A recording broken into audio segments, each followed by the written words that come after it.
E aí galera, amigas e amigos do A Mil por Hora, tudo bem com vocês? Se hoje é quinta-feira, é dia do nosso quadro Campeão de Audiência.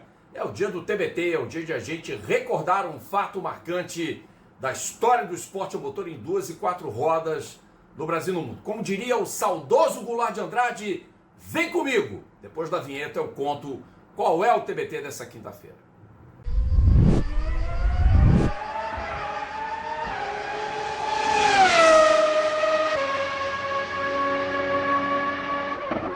Bom dia, boa tarde, boa noite. A gente tem que, claro, saudar você que nos assiste a qualquer hora do dia, seja do seu tablet, do seu celular, do seu notebook também, do seu desktop, da sua televisão. Seja bem-vindo ao A Mil por Hora com Rodrigo Matar. Eu sou o comandante desta nave louca e também te convoco a se inscrever no canal, a ativar o sininho para receber as notificações. Deixe o seu like para aumentar o nosso engajamento e para você mostrar o seu apoio. Temos aí também o nosso clube de membros do A Mil por Hora, com o qual você pode colaborar com planos a partir de R$ 2,99. Olha, não se esqueça que nesse final de semana a gente tem 10 transmissões ao vivo, 10 eventos ao vivo do A Mil por Hora. GT Open, GT Cup Open Europe, EF Open, Michelin Le Mans Cup e European Le Mans Series. Tudo ao vivo, direto dos circuitos de Barcelona, da Espanha, Mugello, da Itália, Endurance, prova de Fórmula, prova de protótipo, Gran Turismo. Olha, o couro vai comer. Sábado e domingo os horários estão aí na guia para a comunidade do A Mil por Hora com o Rodrigo Matar. Muito bem, gente. Esse mês de setembro comemora-se 35 anos de uma data especial. Eu diria que foram alguns momentos especiais na carreira desse homem predestinado à glória, porque ele é marcado por títulos. Tem 3 títulos de grande importância, vitórias em algumas das maiores provas do automobilismo mundial e, sobretudo, ele foi um desbravador, uma pessoa que abriu caminhos.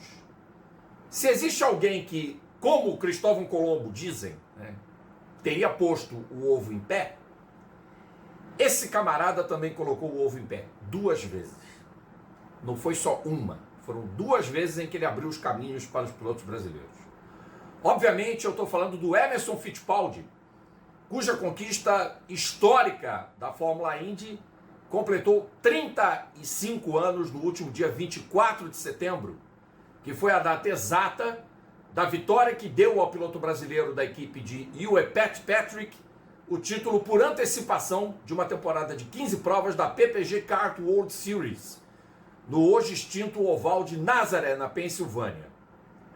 E cabe lembrar que o Emerson Fittipaldi, além de abrir esse caminho na Fórmula Indy, já tinha feito o mesmo com a Fórmula 1, chegando à Europa em 69 como um completo desconhecido e dominado a Fórmula 4 com um carro Merlin da equipe do mecânico Dennis Rowland, ganhou a Fórmula 3 sem ter feito o campeonato inteiro pela equipe do Jim Russell e em 2 anos de Europa ou menos já estava na Fórmula 1, para se tornar o mais jovem campeão mundial em 1972, bicampeão mundial em 74, e aí investir tudo no projeto Copersucar Fittipaldi, hoje exaltado, mas à época completamente enxovalhado pela mídia. E Emerson e Wilsinho tiveram o mérito de fazer da Copersucar a primeira equipe sul-americana da Fórmula 1 a pontuar na categoria. Claro, houve outras tentativas, como a Escuderia Bandeirante, Oreste Berta, mas cabe lembrar que a Copersucar Fittipaldi pontuou como construtora, fez bons resultados, fez pódios, e nenhuma equipe vai ao pódio por acaso, convenhamos. Mas a Fittipaldi faliu, Emerson perdeu muitos dos seus bens, recomeçou a vida, foi andar de superkart e aí reacendeu a chama. E graças a um sujeito chamado Ralph Sanches, e depois a Chris Puck e a Pepe Romero, Emerson encontrou um novo mundo. Curioso notar que quando ele chega à Fórmula Indy 84, tinha feito 10 anos do teste que ele fez com o McLaren de Indy, que Johnny Rutherford vencera a Indy 500. E o M16, que era o carro da McLaren para a série USAC, guardava semelhanças com o M23, frente em cunha, um formato de construção muito parecido. A diferença estava na mecânica, onde o carro de Indy usava o motor Offenhauser e na Fórmula 1 era o Cosworth. O Emerson fez o teste e se assustou com o Indianápolis. Talvez ele nem acreditasse. E ele fala para o Jack Arute, o repórter da ABC, quando vai para o Winner Circle na Indy 500, que era um sonho de menino realizado. Mas ele chegou a dizer que talvez não fosse correr em Indianápolis. E aí ele faz a primeira Indy 500 da carreira em 84, lidera a prova de 85, com autoridade, anda bem na prova de 85, que é a segunda corrida dele. No mesmo ano ele ganha uma corrida em oval, na pista de Michigan, e paulatinamente o Emerson vai se encontrando na Fórmula Indy. Entre alguns percalços nas edições de 86 e 87, da Indy 500, chega em segundo atrás do Rick Mears, o que não é demérito algum, porque o Rick era o rei dos ovais, e em 89 vem a grande cartada. Porque a Patrick Racing, ela revezava entre os modelos March e Lola, e perceberam que o March estava na curva descendente da parábola. A marca de Bicester já não tinha tantos clientes, enquanto a Lola, que era britânica e representada por Carl Haas e Paul Newman, logo a equipe oficial da Lola era a equipe de Mario Andretti, lógico que ela não ia vender munição para o inimigo. Só que Roger Penske acabou vendendo. Quando ele recebe uma encomenda de um carro a mais, um PC-18 para a temporada de 89, acho que o Roger não podia prever que esse carro ia parar na mão do Emerson Fittipaldi. Isso graças a Ellen Merlo, da Philip Morris International, que costurou um acordo com a Penske, que a partir de 90 receberia o patrocínio da Marlboro, da Philip Morris, e a Ellen garantiu à equipe de Pat Patrick um Penske PC-18 igual ao de Denny Sullivan, ao de Rick Mears. Denny Sullivan campeão da temporada de 88, e ao Ansel Senior, o Big Al, 4 vezes vencedor da Indy 500 até então, junto à lenda A.J. Foyt, falecido ao Ansel. E aí o Emerson estronda na Indy 500 de 89, ganha daquela forma que todo mundo conhece, a lendária narração do Luciano do Vale, bateu ao Ansel. O Everaldo Marques uma vez revelou na Hardcore, sabia todas as frases do Luciano.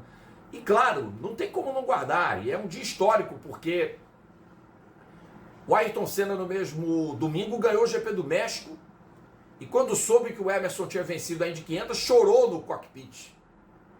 Porque o Emerson sempre foi uma referência para todos no esporte. E a partir daquele dia, o Emerson se tornava uma referência definitiva em se tratando de Estados Unidos. Porque além dele, o Roberto Moreno, o Raul Boesel e também o José Romano e o Gil Pony França tinham tentado. O Moreno e o Boesel até chegaram... O Boesel se estabeleceu mais, mas teve um período que ele foi para o World Sports Car Championship e foi campeão mundial em 87. Moreno teve uma experiência com a Gales. O Gil Pony e o José Romano tiveram sérios problemas de falta de grana. E era uma época ruim de inflação. E as conquistas do Emerson, os feitos do Emerson nos Estados Unidos eram importantes para atrair pilotos para o mercado estadunidense. E o Emerson não vence só a Indy 500, porque ele enfileira uma série de vitórias na metade da temporada, começando com Detroit, na mesma pista onde a Fórmula 1 correu de 82 a 88, no mesmo traçado exato. Então foram 3 vitórias seguidas de brasileiros lá, aliás, 4, né? Senna em 86, 87, 88 e Emerson em 89. Impressionante, né? Depois o Emerson vence em Portland e no Burke Lakefront Airport em Cleveland. Aquela pista era espetacular. Como eu adorava ver a Indy correr em Cleveland. Não obstante, ele conquista poles em Meadowlands, numa prova que Bobby Rahal ganha, única vitória do motor Ford Cosworth short stroke, o DFS, substituto do DFX. O Emerson faz a pole em Toronto e o Michael Andretti ganha. E ele ainda faz 2 pole positions na seara do Rick Mears. Na seara do Rick Mears. Em Michigan e em Pocono. Mas o Emerson não pontua em nenhuma dessas 2 provas.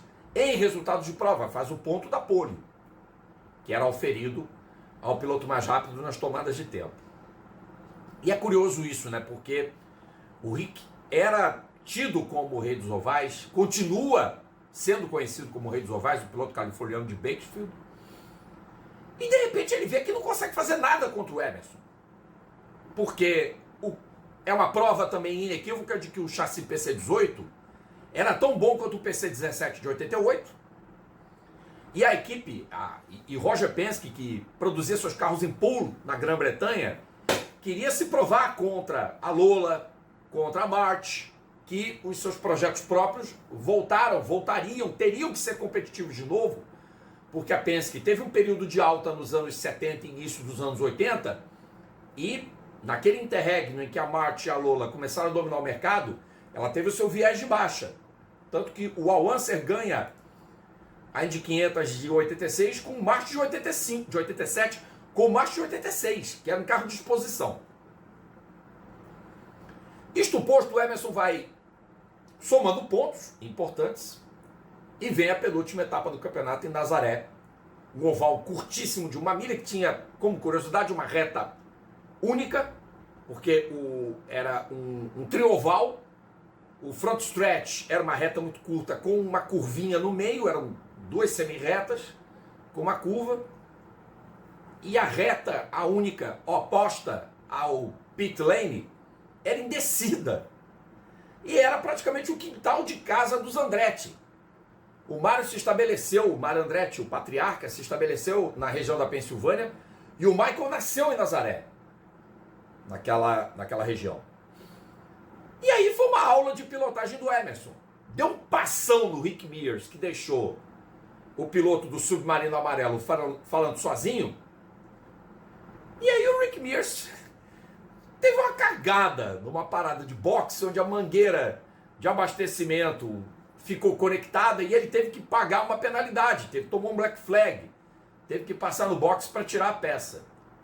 E aí o Emerson passeou, deitou e rolou, chegou à sua 5ª vitória, sagrou-se campeão da Indy por antecipação. O Luciano, até com certo exagero na sua narração, disse que o Emerson era campeão do mundo, que não é uma verdade.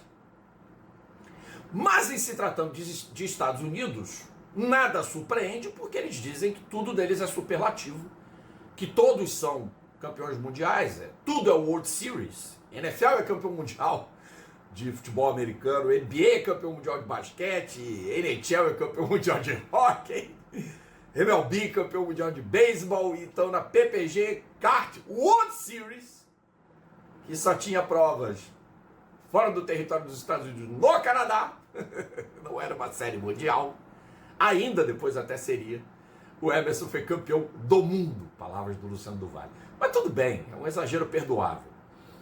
O curioso notar é que a imprensa brasileira sabia que o Emerson era campeão e os estadunidenses não.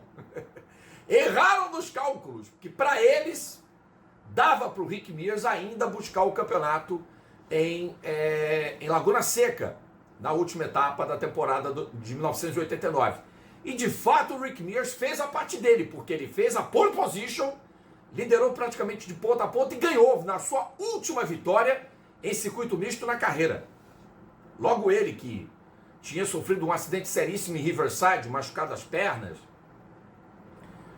E o Rick, que quase esteve na Fórmula 1 também, se vocês procurarem nos nossos TBTs, verão que o Rick fez teste pela Brabham na Fórmula 1 e quase foi para ser companheiro de equipe do Nelson Piquet.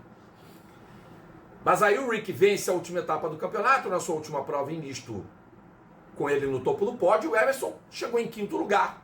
Então não teve tie-break. E se tivesse tie-break, o Emerson seria campeão de qualquer forma, porque venceu 5 provas e o Rick Mears só poderia chegar a 3 triunfos. Rick venceu em Phoenix, se não me engano, Milwaukee, foi a prova posterior à Indy 500, que era uma tradição, na milha de Wisconsin, e ganharia em Laguna Seca, perdendo o título daquela temporada por 10 pontos, Emerson Fittipaldi somando 196 pontos e Rick Mears 186. Um outro detalhe decisivo desse título histórico do Emerson há 35 anos é que o Luciano do Vale disse repetidas vezes a posteriori, antes da sua partida, na infeliz perda do Luciano do Vale por conta de um problema de saúde. Ele infartou num voo onde ele ia fazer um jogo em Uberlândia de Atlético Mineiro Corinthians, ia fazer a abertura de um campeonato brasileiro. O Bolacha contou que ele insistiu em manter a Fórmula Indy na grade da Bandeirantes e do Show do Esporte, porque não se pagava, porque não tinha justificativa. Emerson vencia corridas, mas não ganhava campeonatos. Então a temporada de 1989 ela é crucial nesse aspecto. Ela consolida a nova realidade do Emerson, que aos 42 anos se reinventava e voltava ao Olimpo do automobilismo. O mais importante é isso. E aí a Indy, que era a arma do Luciano para ter automobilismo do Show do Esporte contra a Fórmula 1, que passava na Globo com a dupla Galvão Bueno e Reginaldo Leme, o Luciano sedimentou esse caminho até 92, na Band.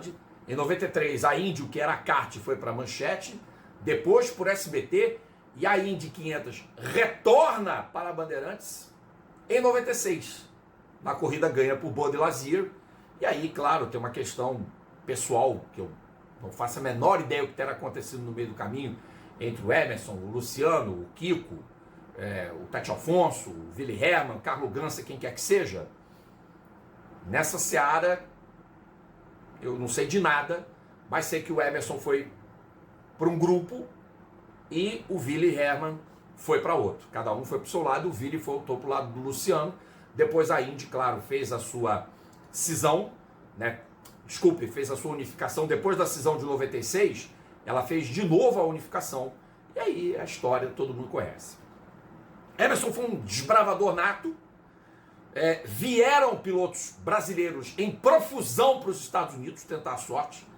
Muitos fracassaram, poucos ganharam títulos e vitórias, é bem da verdade. O sobrinho Christian, Cristiano da Mata, Tony Canaan, Gil de Ferran, Hélio Castro Neves, esses perseveraram e foram vitoriosos lá.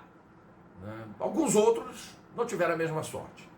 O Raul foi um piloto muito competente por lá. O Roberto Moreno voltaria a Indy 500 outras vezes. Teve Marco Greco, teve Luiz Garcia Júnior, Henrique Bernoldi, Rafael Matos, Mário Romancini, Mário Moraes, Bia Figueiredo, Tiago Medeiros, Vitor Meira, Ayrton Daré e outros nomes que a memória vai falhar. Pietro Fittipaldi, neto do Emerson, né? E agora temos aí o Kiko Porto, o Nicolas Giafone tentando o caminho, e o Caio Collet, logicamente, tentando o caminho da Fórmula Indy. Mas quem pôs o ovo em pé? Uma vez na Europa, outra nas Américas. Eu acabei esquecendo que o Max Wilson também correu lá na Fórmula Indy. Maurício Gugelmin, os nomes vão voltando. Né? A memória, claro, cabe lembrar que eu não trabalho com roteiro, não tem nada escrito aqui na tela para eu poder ver. Então, de memória, é muito difícil guardar tudo nesse HD aqui. Mas a gente tenta. Então é isso, galera. Espero que vocês tenham curtido esse vídeo. Essa lembrança histórica de um momento idem. Emerson Fittipaldi merece todo o nosso carinho, toda a nossa reverência, todo o nosso aplauso pelo que fez para o esporte motor, com tudo o que conquistou, com seus 2 títulos de Fórmula 1, com a criação de uma equipe brasileira na Fórmula 1, com o bicampeonato das 500 milhas de Indianápolis e, principalmente, porque a data é redonda, 35 anos do seu histórico título da Fórmula Indy 89, que manteve a categoria em tão evidência, está aí no mercado brasileiro até hoje. Resta saber onde a Fórmula Indy terá transmissão em 2025, lembrando que, pela primeira vez em muito tempo, a categoria não será gerada pela NBC nos Estados Unidos, e sim pelo grupo Fox Sports, que não é esse que foi vendido para o canal do Mickey aqui no Brasil.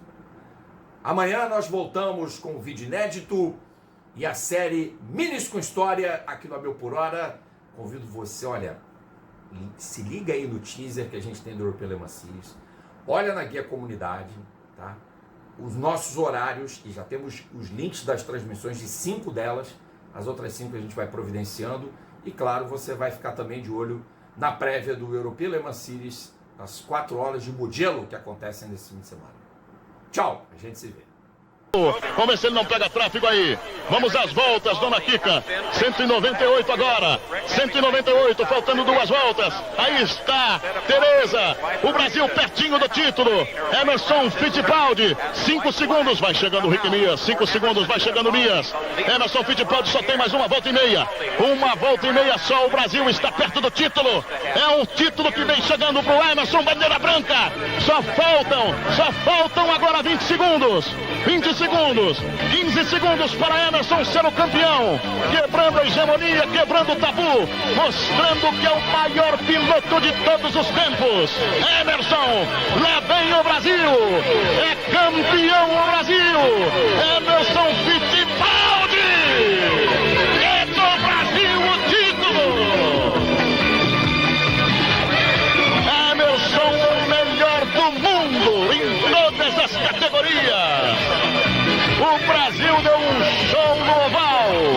Não há mais aquela história. É no misto, é no oval, é nas 500 milhas, é no circuito longo, é no circuito curto. Emerson, para ele, o circuito é eterno. Brasil, campeão mundial.